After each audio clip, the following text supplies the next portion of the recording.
పరిశుభ్రంగా ఉండడంతో పాటు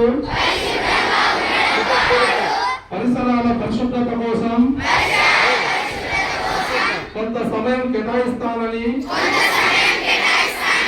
శపథం చేస్తున్నాను.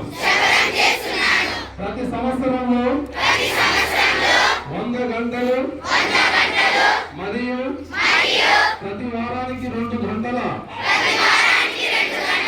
శ్రమదానం చేసి పరిశుభ్ర ఆంధ్రప్రదేశ్ సాధించే సంకల్పానికి కట్టుబడి ఉంటాను. నేను పరిసరాలను అశుభ్రపరచను మరియు వేరే వారిని అశుభ్రం చేయనీయను. అందరికంటే ముందు నేను నా కుటుంబాన్ని, నా పరిసరాలను